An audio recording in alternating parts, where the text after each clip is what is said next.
O episódio 13 está sensacional. Vou falar a expulsão dos cabritos, do terço que vai restar, da explosão atômica ou dilúvio de fogo. O trabalho de João Evangelista, que é o nosso Senhor planetário. Polidoro, nas décadas de 30, 40. O porquê da Federação Espírita do Estado de São Paulo querer destruir sempre o Polidoro. Você quer saber? A importância do Polidoro na Revolução de 32, o que ele fez? Qual o primeiro emprego? Você sabia que ele foi serralheiro? Qual a primeira indústria que ele se empregou? A primeira profissão dele? Assista ao episódio 13 e você vai saber de tudo isso e um pouquinho mais. Eu vou pedir seu like, a sua inscrição, compartilhe, é muito importante para o canal. O João Evangelista, que ainda está aí, e ouça, o terço que sobrar vai enfrentar a segunda metade evolutiva do planeta. Não a solução dos problemas humanos. Vou enfrentar a evolução do planeta na eterização e os espíritos na autodivinização. João Evangelista terá que enfrentar muitos problemas e tomar providências. Quero dizer isto aqui, pois é bom para ele, e se é bom para ele, tem que ser bom para todos. Mas tenho certeza que não vai ser bom para todos. Lembrem-se bem, vai haver uma eclosão mediúnica muito maior, vai haver evidência bem mais desabrochada, vai haver uma facilidade muito grande entre os dois planos da vida. Quem errar vai ser chamado por 3 vezes. Não haverá a quarta, pois será expulso para um daqueles planetinhas aonde vão os 2 terços expulsos daqui. João Evangelista vai ter que grunhir um bocado, mas vai ficar alegre com muita coisa. Uma ocasião em São Paulo, eu tive que ir a um ambiente doutrinário para fazer umas coisas, mas havia uma pessoa que seria muito bom que não me visse, dado o que tinha que fazer lá, que era entregar um recado. O céu disse-me assim: vá, fique lá dentro, sente-se em algum lugar e depois faça o que tem que fazer, mas tenha certeza de que ninguém vai vê-lo lá dentro. Eu fui, sentei, quando terminaram aquilo fui falar com uma pessoa e ninguém me viu. E mais, Caifás estava reencarnado aqui.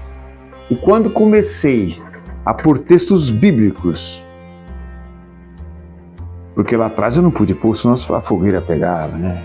Ele reuniu 50 pessoas e na Federação Espírita do Estado de São Paulo disse assim: vamos destruí-lo.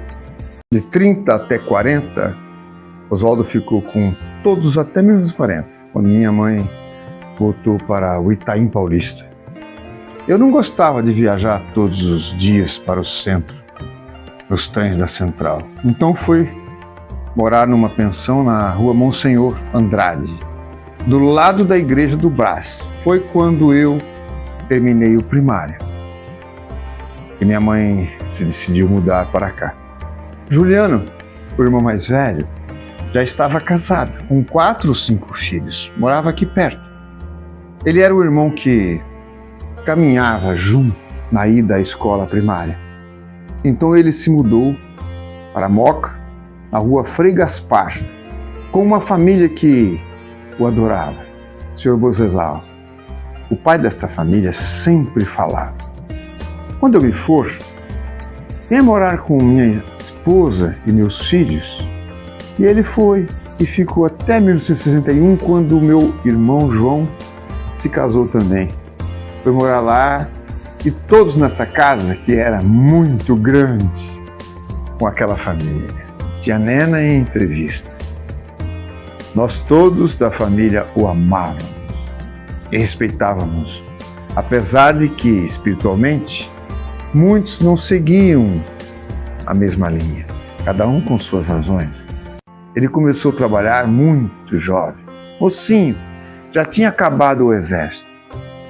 Ele serviu o exército e depois, quando veio a Revolução, em 1932, ele foi voluntário.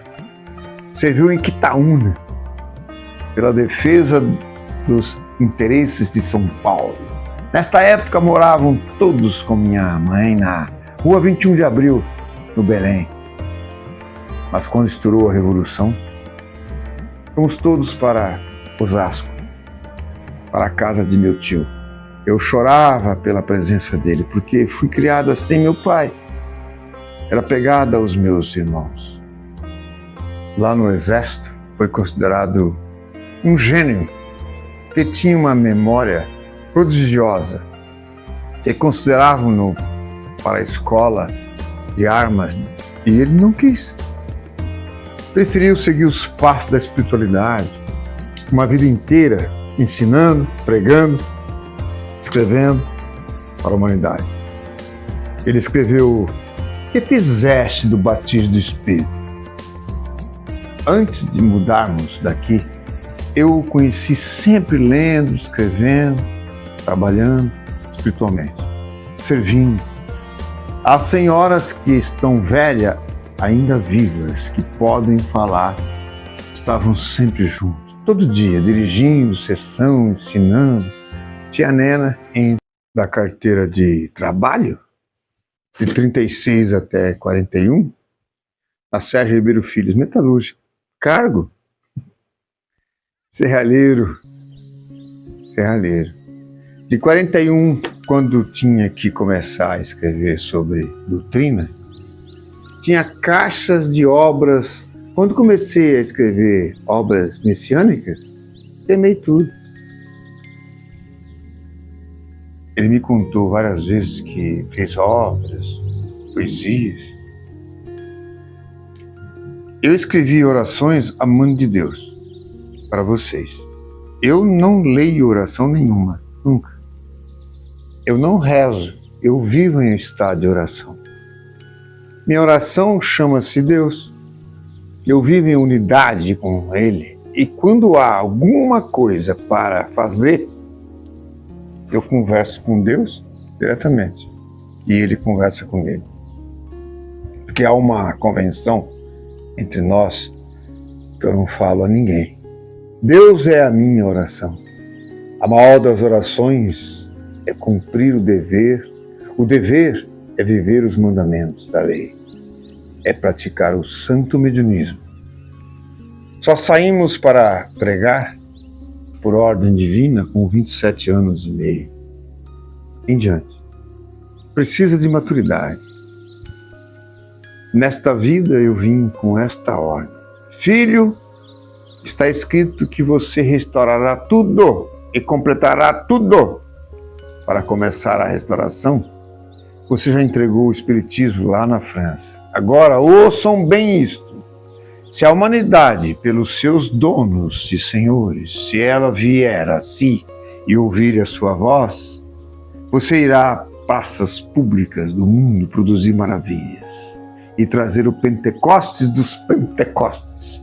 Eu esperei até meus 27, 28 anos e não vieram. Então, deve vir o dilúvio e a expulsão dos cabritos. Ninguém sai da minha frente sem aumento de responsabilidade. Vim por determinação divina, em hora certa, para algumas pessoas digo, melhor fora que não aparecesse na minha frente. Vou custar a glória de uns e a tormenta de outros. Não vivo lendo nada, não rezo. Escrevi 40 orações no Evangelho Eterno, por ordem de Deus. E para isso, ele disse, faça de cada oração um testamento. Eles precisam ler. Põe inteligência em tudo o que fizer. Faça com que entendam bem isto. Meu testamento chama-se Deus. Meu estatuto chama-se Deus. Minha oração chama-se Deus. Minha oração é viver a lei de Deus. Minha oração é cultivar o santo mediunismo instrutivo. e Consolador. Minha oração é manter o serviço divino da comunicabilidade dos anjos, que quer dizer espíritos mensageiros de Deus. A isto tereis que chegar. Vão lendo, vão entendendo, vão raciocinando, porque senão não chegarão até aqui. Até mim não chegam, não. Se não chegarem a mim, não chegam a Deus. Se não chegarem a Deus, não chegam a mim. Não adianta nada. O meu grau de infusão, no princípio, é Deus. Nenhum de vocês sabe. Não atingem nada disso. Isto é, na infusão, na hierarquia como delegado de Deus ungido. Aí sou Deus para vocês. Eu o represento.